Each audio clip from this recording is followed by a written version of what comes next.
नमस्कार दोस्तों। आज इस टॉपिक पे बात करेंगे हम कि एमजेपे रुहेलखंड विश्वविद्यालय बरेली जो है उसमें बीएससी एग्रीकल्चर के जो बच्चे होते हैं उनको पता नहीं चलता है कितने उनके पासिंग मार्क हैं, कितने प्रतिशत पासिंग मार्क हैं और कितने कितने अंक हैं और क्या अलग अलग पास होना ज़रूरी है, ये सब उन्हें पता नहीं होता है। तो फेल और पास के बारे में, कितने कितने अंकों पे बच्चा फेल और कितने अंकों पे पास होता है, इस विषय में आज हम डिस्कस करने वाले हैं। तो आइए दोस्तों आगे वॉच करते हैं। आइए दोस्तों देखते हैं कि एमजेपी रुहेलखंड विश्वविद्यालय बरेली जो है वहाँ पे बीएससी एग्रीकल्चर के अंकों का वितरण किस प्रकार से है। तो अंकों का वितरण इस प्रकार से यहाँ पे हम देखेंगे।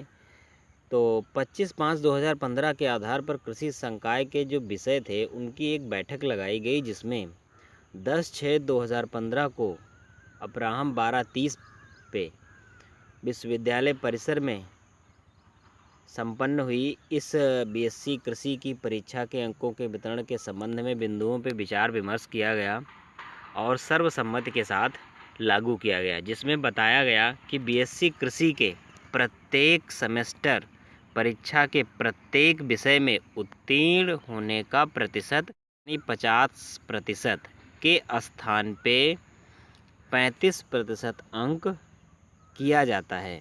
ये पहले 50% था, लेकिन अब 35% पासिंग मार्क कर दिया गया है, जिसमें बताया गया है कि जो रिटन का पेपर है 70 नंबर का है, उसमें 25 अंक आना अनिवार्य है और जो प्रैक्टिकल का 30 अंक वाला प्रैक्टिकल है उसमें 11 अंक आना अनिवार्य है।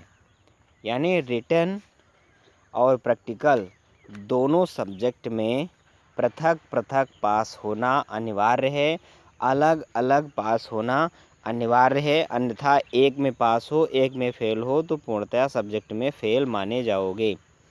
अगले पॉइंट की बात करते हैं तो इसमें है विद्यार्थी को प्रत्येक सेमेस्टर के 1 या 2 विषयों में अधिकतम 5 अंक का ग्रेस मार्क दिया जाएगा। 1 या 2 विषयों में ग्रेस मार्क मिल सकता है। यदि विद्यार्थी फेल हो रहा है तो 5 अंक का ग्रेस मार्क दिया जाएगा, तो विद्यार्थी पास हो सकता है। अगले पॉइंट की अगर हम बात करते हैं तो विद्यार्थी को जो 5 अंक का ग्रेस मार्क देने की बात है, वो प्रत्येक सेमेस्टर के किन्हीं 2 विषयों में फेल होता है तो अगले सेमेस्टर में वो प्रमोट हो जाएगा, यानी वो अगले सेमेस्टर में एडमिशन ले सकता है, यानी वो पास हो जाएगा और पिछले सेमेस्टर के 2 विषयों के जो बैक पेपर हैं वो दे सकता है। यानी 2 विषयों में अगर फेल है तो अगले सेमेस्टर में वो पहुंच जाएगा, पिछले सेमेस्टर के समय पे आने पे उस सब्जेक्ट के बैक पेपर दे सकता है। लेकिन अगर 3 सब्जेक्ट में फेल होता है तो उसका सेमेस्टर बैक हो जाएगा। अगले पॉइंट की बात करते हैं कि छात्र किसी एक पेपर में फेल होने पर 3 बार बैक पेपर दे सकता है। यानी आपने अगर किसी सेमेस्टर में सॉयल साइंस का पेपर दिया है या एग्रोनॉमी का पेपर दिया है और उसमें बैक पेपर आपका आ गया है, तो आपको सिर्फ 3 बार चांस मिलेगा कि बैक पेपर दे करके उस सब्जेक्ट को पूर्ण कर लें या उस सब्जेक्ट को पास कर लें, अन्यथा फेल माने जाएंगे। अगले पॉइंट की बात करते हैं तो विद्यार्थी के किसी सेमेस्टर के एक विषय के थ्योरी या प्रैक्टिकल परीक्षा में अनुत्तीर्ण होने पे दोनों का बैक पेपर देना होगा।